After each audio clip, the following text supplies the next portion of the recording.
ఈ బ్లాగ్లో ఇది వచ్చేసి ఫస్ట్ శారీ బాందిని ప్రింట్ వచ్చి మంచి పైతాన్ని బార్డర్ వచ్చిందనమాట. దీనికి నేను పర్టికులర్గా ఈ రెడ్ కలర్ అయితే చూస్ చేసుకున్నాను. దీనికి మంచి స్కాలప్ వర్క్ హ్యాండ్ దగ్గర అండ్ నెక్ దగ్గర ఇచ్చేసి చిన్న చిన్న బూటీస్ ఇచ్చారు. చాలా బాగుంది. ఒకవేళ నచ్చితే స్క్రీన్ షాట్ తీసుకోండి. నెక్స్ట్ వచ్చేసి ఈ పింక్ అండ్ గ్రీన్ కాంబినేషన్ ఈ శారీ నేను స్టైల్ చేయబోతున్నాను. ఈ శారీకి పర్టికులర్గా నేను వచ్చి పింక్ బ్లౌజ్ అయితే తీసుకున్నాను అనమాట. ఈ పింక్ బ్లౌజ్తో పాటు లైట్గా గ్రీన్ టచ్ ఉండేటట్టు నేను ప్రిఫర్ చేశాను. ఇది ఓవరాల్గా థ్రెడ్ వర్క్ తోటి అయితే వచ్చింది. చాలా బాగుంది. ఈ బ్లౌజ్కి అయితే నేను హ్యాండ్ దగ్గర అండ్ నెక్ లైన్ దగ్గర చాలా హ్యూజ్గా వేయించేసాను. హ్యాండ్ చూసారు కదా వర్క్ ఎంత బాగుందో. మీకు కావాలంటే స్క్రీన్ షాట్ తీసుకోండి. అండ్ ఇక్కడ హ్యాండ్ దగ్గర ఉన్న చిన్న బూటీసే నేను ఓవరాల్గా లైట్గా ఇచ్చేసాను. సో దట్ మనకి బ్లౌజ్ అంతా ఈవెన్గా అయిపోతుంది. చూస్తున్నారు కదా బ్లౌజ్ అంతా ఒకటే లెవెల్గా ఉంది. నాకైతే ఈ బ్లౌజ్ పర్టికులర్గా నచ్చింది. మీకు కావాలంటే స్క్రీన్ షాట్ తీసుకోండి. అండ్ నెక్స్ట్ వచ్చేసి ఈ శారీ ఇది వచ్చేసి తస్సర్ బనారస్ పట్టు శారీ. ఈ శారీకి అయితే నేను హ్యూజ్గా మగ్గం వర్క్ అయితే ప్రిఫర్ చేశాను.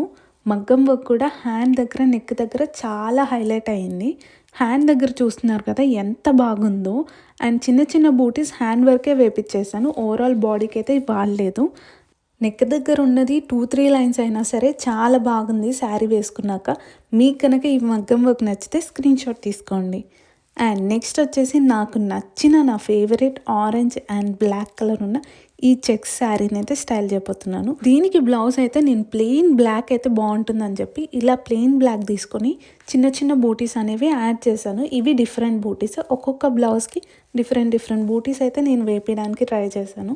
నెక్స్ట్ రెడ్ కలర్ ఉన్న ఈ పైతాని బార్డర్ శారీ అయితే తీసుకున్నాను. రెడ్ దీనికనే కాదని ఏ కలర్కైనా సరే చాలా బాగుంటుంది. ఈ బ్లౌజ్ వర్క్ చూడండి ఎంత బాగుందో. మధ్యలో ప్యారెట్స్ వచ్చి మొత్తం ఫ్లవర్స్ లాగా వచ్చి ఈ డిజైన్ చాలా బాగుంది. ఒకసారి హ్యాండ్ దగ్గర కూడా చూడండి వర్క్ ఎంత డీటెయిలింగ్ ఇచ్చారో. మీకు నచ్చితే స్క్రీన్ షాట్ తీసుకొని పెట్టుకోండి. ట్రెడిషనల్ లుక్ అయితే చాలా బాగుంటుంది. ఈ శారీకి అయితే నాకు నచ్చింది. ఈ శారీ అనే కాదు, రెడ్కి సంబంధించిన ఏ శారీకైనా కాంట్రాస్ట్కైనా ఈ బ్లౌజ్ చాలా పర్ఫెక్ట్ ఉంటుంది. మీకు ఒక టిప్ ఏంటంటే బ్లౌజ్కి ఎప్పుడైనా మీరు మగ్గం వర్క్ వేపిస్తే ఆ బార్డర్ అనేది అటాచ్ చేయకండి. ఇఫ్ అటాచ్ చేస్తే ఓన్లీ ఆ శారీకే మనం యూజ్ చేయాల్సి వస్తుంది. అదే అటాచ్ చేయలేదంటే మల్టిపుల్ టైమ్స్ మల్టిపుల్ శారీస్కి అయితే మనం రీయూజ్ చేయవచ్చు. ఈవెన్ మీరు రీయూజ్ చేస్తుందని ఒకరికి చెప్పినా కూడా తెలీదు. అంత బాగుంటుంది ఆ లుక్ అయితే. నెక్స్ట్ వచ్చి ఈ గ్రీన్ కలర్ శారీ. ఇది చాలా లైట్ వెయిటెడ్ శారీ. దీనికి నేను వెల్వెట్ బ్లౌజ్ ఉంటుంది కదా దాంతో పేరప్ చేశాను. చాలా బాగా వచ్చింది లుక్ అయితే. మీకు ఒకవేళ ఇలాంటి ఫ్యాబ్రిక్స్ కనిపిస్తే ఒకసారి ట్రై చేయండి బ్లౌజ్ కింద. నెక్స్ట్ వచ్చేసి ఈ సాఫ్ట్ సిల్క్ శారీ. దీనికైతే నేను ఈ గ్రీన్ కలర్ బ్లౌజ్ని అయితే పేరప్ చేయబోతున్నాను. ఎంత బాగుందో ఈ లుక్ చూడండి. మొత్తం రాయల్ లుక్ వచ్చేసింది. ఎందుకంటే ఈ బ్లౌజ్కి అయితే నేను సిల్వర్ ఇచ్చాను బ్లౌజ్ శారీ మ్యాచ్ కావడానికి. బట్ జ్యువెలరీ పార్ట్కి వచ్చేసరికి నేను గోల్డ్ ఇచ్చాను. సో ఓవరాల్గా లుక్ అయితే చాలా బ్యాలెన్స్డ్గా ఉంది. నెక్స్ట్ ఇది అయితే బ్లౌజ్ ప్యాటర్న్ కోసం అని చెప్పి నేను పెట్టాను. చిన్న చిన్న బూటీస్ అన్నాను కదా, ఇది ఒక డిఫరెంట్ బూటీ. మీకు కావాలంటే స్క్రీన్ షాట్ తీసుకొని ఒకసారి ట్రై చేయండి.